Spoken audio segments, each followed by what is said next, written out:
नमस्कार दोस्तों, स्वागत है आपका आपके channel talks on cooking oil by PK पे। तो चलते हैं आज की वीडियो पे, देखते हैं क्या है मार्केट आउटलुक।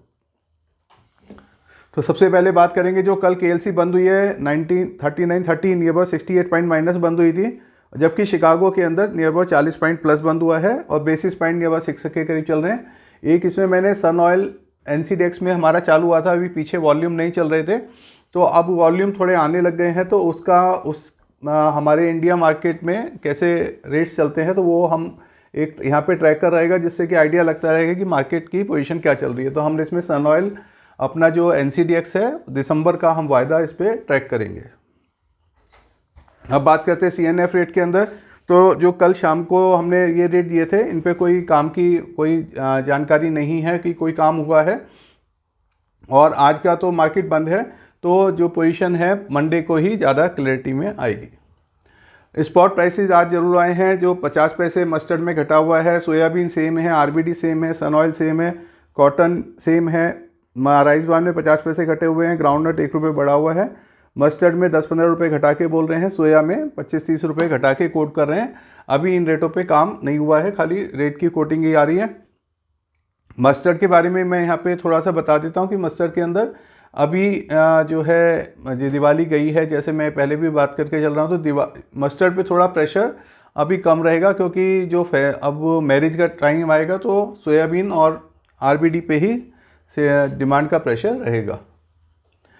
अब बात करते हैं हमारी कंज्यूमर पैक की क्या कॉस्ट आ रही है। जो हमारे स्पॉट रेट हैं उसके हिसाब से 1503 रुपये पामोलिन, 1692 सोया रिफाइंड और 1859 रुपीज़ का मस्टर्ड की चिकानी पड़ रहा है। लीटर टीन पाउच की बोतल के रेट यहाँ से देते थे, दिल्ली हरियाणा यूपी के रेट हैं, और 2 रुपये किलो का इसमें हमने डिपो खर्चा और फ्रेट लिया हुआ है। अगर ये ट्रॉली से लेते हैं तो ये 2 रुपये किलो कम हो जाएगा। अब बात पीछे से, जो हमारी इंपोर्ट कॉस्ट हमारी कल के पैरिटी के हिसाब से 85.5 आ रही थी, यहाँ 83.5, 2 रुपये डिस्पैरिटी पे यहाँ बिक रहा है, क्योंकि कुछ लोगों के जो पुराने रेट के सौदे हैं वो अपना प्रॉफिट बुकिंग चल रही है। ओलिन सोयाबीन के अंदर जो पीछे से कॉस्टिंग आ रही है 99.5, यहाँ 95.5 बिक रहा है। वही वाली बात है कि जो थोड़े से नीचे रेट्स के सौदे थे पीछे, एकदम बाजार में काफ़ी ज़्यादा तेज़ी आती है तो प्रॉफिट मुनाफा बुकिंग आती है। हर एक आदमी सोचता है कि अपना प्रॉफिट लेके अलग हों, तो वो उस हिसाब से थोड़ा डाउनवर्ड में बिक रहा है। ऐसे ही इसका 95.5 ही हमारा सेल हो रहा है, इसमें 1.5-2 रुपये का मार्जिन चल रहा है सोयाबीन। अब बात करते हैं मार्केट फ्यूचर आउटलुक क्या रहा है। एक तो एल-नीनो का फियर हमारा जो क्रॉप पे वो कंटिन्यू है, चाहे ब्राज़ील हुआ, पहले इंडिया के अंदर हमने देखा अगस्त में बारिश नहीं आई, फिर सितंबर में बारिश आई थी। अब वही प्रॉब्लम हम आगे फोरसीन कर रहे हैं थोड़ी सी इंडोनेशिया और जो अपना ये है मलेशिया, वहाँ पर भी थोड़ा बारिश का अनसर्टेनिटी चल रही है, कभी बहुत ज़्यादा बारिश आ जा रही है, कभी कम आ रही है, और आगे के लिए ये चीज़ फिनोमिना बना रहेगा। तो इन लीलो को हमको थोड़ा मॉनिटर करता रहना पड़ेगा।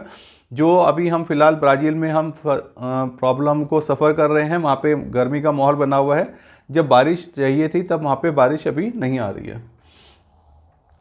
सोया ऑयल का हमारा इंपोर्ट जो है, जैसे मैं अभी 4 दिन से रिपोर्ट में बता रहा हूँ कि हमारा पीछे से जो वहाँ से एक्सपोर्ट हुआ है वो बहुत ज़्यादा कम मात्रा में 55,000 टन ही के लास्ट मंथ की फिगर आई है।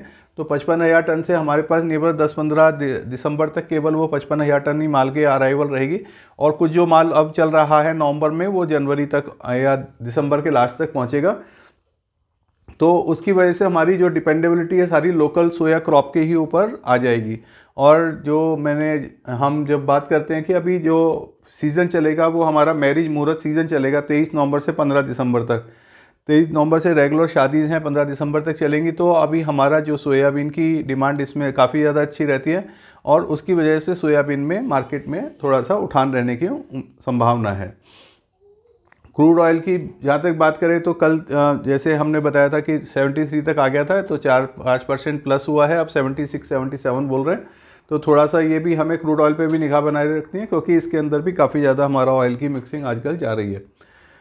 ब्राज़ील की रिपोर्ट्स आई है कि वहाँ पे जो वाटर डैम है अमेज़न के नाम से, उसमें बिल्कुल ही पीछे 50-60 साल 100 साल तक का उसमें बता रहे हैं कि इतना कम पानी हो गया जितना कभी 100 साल में भी नहीं हुआ।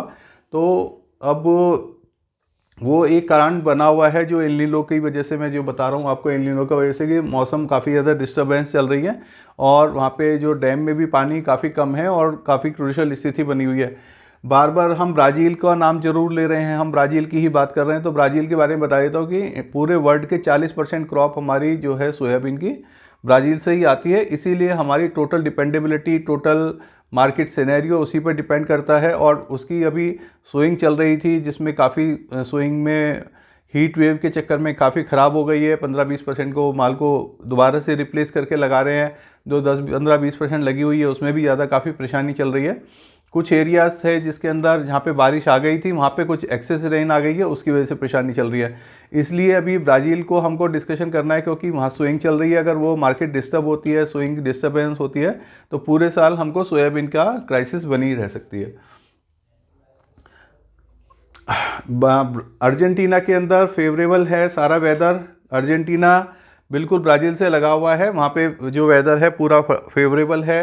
वहाँ पे पिछले साल 250 lakh ton 250 lakh ton crop हुई थी। हम इंडिया की जो बात करते हैं 100 लाख टन क्रॉप की करते हैं। अर्जेंटीना की बात करते हैं तो पिछले साल 250 लाख टन हुई थी, इस साल हमारी 500 लाख टन का टारगेट है। और जो वहाँ का वेदर है वो फेवरेबल चल रहा है, तो 500 लाख टन हमारी वहाँ पे हो सकती है। और उसमें ये आ रहा है कि जो सनफ्लावर का और कॉर्न का कुछ एरिया है वो भी सोया में शिफ्ट हो सकता है, तो हमें 500 लाख टन तक की भी क्रॉप मिल सकती है। और वहीं ब्राज़ील का जो हम बात करते हैं क्रॉप का, तो वहाँ पे हमारी जो टारगेट है 1630 लाख टन का है।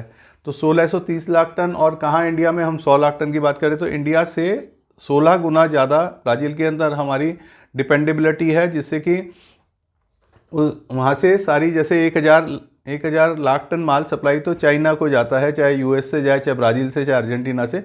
तो ये बहुत बड़ी डिमांड है जो 1600 लाख टन की हमारी ब्राज़ील पूरी करता है। तो उसके ऊपर हमारी पूरी नज़रें बनी हुई हैं। 40% ऑफ वर्ल्ड प्रोडक्शन हमारी ब्राज़ील से आती है। तो इसलिए हम ब्राज़ील को बार बार बात कर रहे हैं पीछे 4-5 दिन से, और उसको हाईलाइट कर रखा है क्योंकि वहाँ पे वेदर का कंसर्न बना हुआ है। NCDX का कॉन्टैक्ट जो स्टार्ट हो गया है, उसमें पहले वॉल्यूम नहीं आ रहे थे, अब आने शुरू हो गए हैं। और this is only the hedging instrument. इसको मैं इस टाइप से बताना चाहूँगा कि पहले हमारे यहाँ सोयाबीन का वायदा चलता था, मस्टर्ड का वायदा चलता था, तो जो सोया सीड का वायदा चलता था, तो लोग उसके अंदर अपना माल जो परचेज़ किया उसको हेज कर लेते थे, जो पीछे से इंपोर्ट करा उसको हेज कर लेते थे। तो अभी हमारे पास कोई भी हेजिंग इंस्ट्रूमेंट नहीं था जिसके अंदर कि हम अगर अपने रिस्क को हेज कर सकें। अगर हमारे पास माल बहुत ज़्यादा स्टॉक है, हमें ज़्यादा मंदी नज़र आ रही है, तो हम माल को हिजाइज कर सकें। इसकी वजह से भी इंडिया के अंदर माल का इंपोर्ट काफ़ी कम रहता था। तो अब एक हमारे पास हेजिंग इंस्ट्रूमेंट आ गया है सोयाबीन के, सनफ्लावर के उसमें, तो अब उसमें वॉल्यूम भी आने लग गए हैं। तो एक इसको हम मॉनिटर करते रहेंगे, देखते रहेंगे कि इसके हिसाब से क्या मार्केट का टेंडेंसी लग रही है। एक हमारा जो मस्टर्ड के बारे में थोड़ा सा बताना चाह रहे हैं कि मस्टर्ड के अंदर जो मस्टर्ड मील है, मस्टर्ड DOC है, वो बहुत ज़्यादा जा रहा है। साउथ कोरिया, वियतनाम, बांग्लादेश, काफ़ी देशों से उसकी अच्छी डिमांड रही है। इस साल में हमने रिकॉर्ड डिस्पैचेस करी हैं, और उसकी वजह से हमारा जो मस्टर्ड सीड का प्राइस भी बढ़ा है, और मस्टर्ड मील का भी प्राइसेस नियर अबाउट 30,000 चलता रहा, जो कि हमारे जब लास्ट ईयर 85,000 का रेट था तब भी हमारा इतना रेट का मील का प्राइस नहीं, सोया मील का भी और सोया केक का भी, मस्टर्ड केक का भी और मस्टर्ड मील का भी प्राइस नहीं था। तो मस्टर्ड के अब के बाद सीड का जो सपोर्ट मिल रही है हमें मील के रेट की वजह से मिल रही है, जबकि ऑयल की सेल्स अब हमारी काफ़ी ज़्यादा कम हो जाएगी, क्योंकि जैसे हमारा इसका सप्लाई काफ़ी पहाड़ों पे भी जाती है। अब धीरे धीरे रास्ते बंद हो जाएंगे। मस्टर्ड की बहुत बड़ी कंजम्पशन हमारी जम्मू कश्मीर से ऊपर पहाड़ों पे है, हमारे इधर उत्तरांचल के भी काफ़ी पहाड़ों पे जाता है, तो काफ़ी जो हमारे नॉर्थ ईस्ट में भी काफ़ी पहाड़ों पे जाता है, तो वहाँ पे सप्लाई धीरे धीरे कम होनी शुरू हो जाएगी। तो उसकी वजह से मस्टर्ड के ऊपर हम प्रेशर धीरे धीरे हम देखेंगे कम आएगा। जो इसका गैप मैं हमेशा बताता आ रहा हूँ, जो 18 रुपये था वो 10 रुपये तक, 11 रुपये तक आ सकता है, और वो जो है अब आना भी शुरू हो गया है उस हिसाब से। मैरिज के मुहूर्त के बारे में मैंने आपको पूरा बता ही दिया है। और ब्राज़ील के बारे में मैं थोड़ा सा और बता देते हैं कि अभी ब्राज़ील के अंदर हमने एक चार्ट बनाया था आज। ये तो हमने सोया क्रशिंग पैरिटी का चार्ट बनाया था। आज का क्या है कि अगर हम इंदौर के अंदर 53,500 की सीड माने और 800 रुपये के हमारे एवरेज क्लेम आ रहे, 1750 रुपये की प्रोसेसिंग से 54,450 आता है। 18% ऑयल 92,500 ये सोया सॉल्वेंट का रेट लिया है। इसमें हमारे पहले डिगमिंग होगी और उसके बाद रिफाइनिंग होगी, तो ये नियर अबाउट हमारा 5 रुपये का खर्चा आ जाता है। 97.5 में वहाँ बिक रहा है, तो 16,650 के हिसाब से हमारी ये रिकवरी होगी। DOC की 46,500 से 38,123 की रिकवरी, तब हमारा 330 रुपये की पैरिटी आज के दिन आती है। तो ये एक कहीं पर ये 53,000 भी बिक रहा है, कहीं ये 54,000 भी बिक रहा है, कहीं पर ये DOC बहुत अच्छी बन रही है, कहीं पर सीड के रेट के हिसाब से, सीड की क्वालिटी के हिसाब से और उस पर डिस्काउंट के हिसाब से, जो उनका CD का डिस्काउंट वगैरह होता है उसके हिसाब से कई सारे रेट डिफरेंस चलते रहते हैं। कि ये टेम्पलेट है जिसके बेसिस पे आप थोड़ा सा अपना को समझ सकते हैं। दूसरी बात करेंगे हम ब्राज़ील की। तो ब्राज़ील के अंदर हमारे ये मैंने वेदर चैनल से ये निकाला था, मोटो ग्रोसो वहाँ के सबसे बड़ा एरिया है जहाँ पे कि ब्राज़ील में सबसे बड़ी सिंक की सीड होती है। तो वहाँ पे 19 तारीख को बारिश दिखा रहे हैं, यहाँ पे थोड़ी ज़्यादा बारिश दिखा रहे हैं मंडे को, ट्यूसडे को। तो उसकी वजह से जो टेम्परेचर है वहाँ पे ये कंट्रोल में आ रहा है 33 to 22। तो अब जब बारिश होएगी उसके बाद वहाँ पे जो सॉइल में मॉइस्चर आएगा, मॉइस्चर के बाद वो अगर ये टेम्परेचर वहाँ मेंटेन होता है तभी सोइंग हो पाएगी। तो इसके अंदर अब हमारा जो हम अक्टूबर लास्ट में सोइंग शुरू कर देते थे वो दिसंबर में जाएगा, जिसकी वजह से अगर लेट सोइंग होएगी तो हमारी यील्ड भी कम आ सकती है। एक यहीं इसी जगह का इस चार्ट मैंने अपना एक्वा वेदर से भी निकाला था। तो एक्वा वेदर जो टेम्परेचर दिखा रहा है वहाँ पे वो 38-22 दिखा रहा है, 38, 36, 20, 37। यहाँ से 33-19 दिखा रहा है वो 24-25 से, और यहाँ पे 28-29 में थोड़ा बहुत बारिश और थोड़ा 22 में बारिश दिखा रहा है। तो अभी ये सब अनसर्टेनिटी है। तो यही आज का हमारा जो टॉपिक था कि ब्राज़ील के सोयाबीन पैदावार में अनिश्चितता का माहौल। तो ये अनिश्चितता अभी हमारे को 2 साइड्स पे ही, जो वेदर की साइड्स हैं इसमें काफ़ी बारिश दिखा रहे हैं और इसमें काफ़ी कम बारिश दिखा रहे हैं, इसमें टेम्परेचर ज़्यादा दिखा रहे हैं। तो वो अनिश्चितता बनी हुई है। तो उसी चीज़ को हम लेके चल रहे हैं। अगर ये वहाँ पे पूरी बारिश हो जाती है, अच्छा मॉइस्चर मेंटेन हो जाता है, अच्छी सोइंग हो जाती है, तभी हम बाज़ार में थोड़ा डाउनवर्ड देख सकते हैं।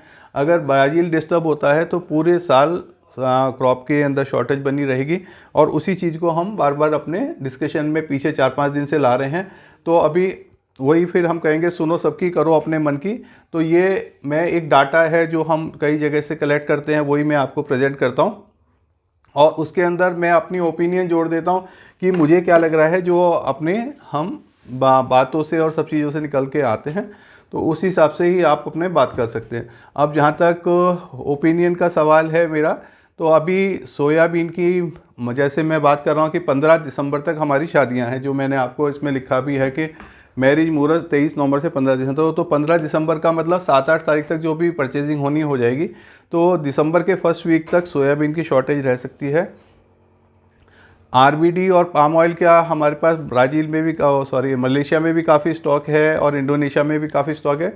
लेकिन इसका जो डिफरेंस है वो जो 4-5 रुपये चल रहा था वो 11-12 बन रहा है। इसलिए पाम पे थोड़ी सी प्रेशर इस वजह से आएगा कि सोयाबीन के रेट ज़्यादा महंगे हो रहे हैं। उधर जो हमारी सन की सप्लाई ज़्यादा चल रही थी वो थोड़ी डिस्टर्ब है, उधर से माल उतना पूरी प्रेशर से आ नहीं पा रहा है। और फिर कुछ एरियाज़ में उसकी एक्सेप्टेबिलिटी भी नहीं है सनफ्लावर ऑयल की। सनफ्लावर ऑयल जबकि एक प्रीमियम ऑयल माना जाता है सोयाबीन से।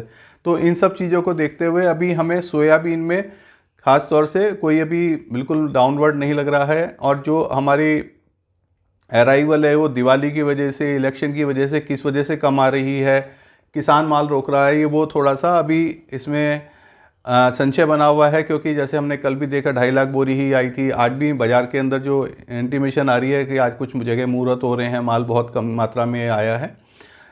तो इन सब चीज़ों को देखते हुए हम अभी नेक्स्ट वीक को और असेस करते हैं कि कुछ माल की मात्रा बढ़ती है क्या, स्टॉक्स माल किसान माल निकालते हैं, मार्केट में आता है या नहीं आता है, तभी हमको अपना डिसीजन लें।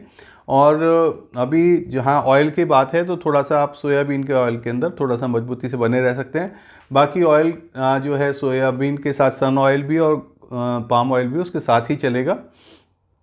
तो बाकी रिपोर्ट हम करेंगे, मंडे की रिपोर्ट में कवर करते हैं। मैं अभी पर्सनली ज़्यादा मंदे में नहीं हूँ कि जो दिवाली मुहूर्त में हमने काम करे थे, दिवाली मुहूर्त का जो माल लिया था उसमें कोई नुकसान लगे, ऐसा हमें नज़र नहीं आ रहा है। क्योंकि अभी 5-7 दिन से टोटल मार्केट बंद सी थी। अभी थोड़े बाज़ारों में दिवाली के बाद सेल परचेज शुरू नहीं हुई, तो वो जो चीज़ जो है हमें मंडे से नज़र आएगी, जो मैरिज की परचेजेज वगैरह। तो हमारे को काम भी निकलेंगे और बाज़ार में थोड़ा सा रौनक भी नज़र आएगी। तो इसी की तरह से बात के हम अपनी बात को ख़त्म करेंगे। कहेंगे इसको लाइक करें, शेयर करें, कमेंट करें आपको कैसा लग रहा है और प्रयास हमारा बताइए। Thank you.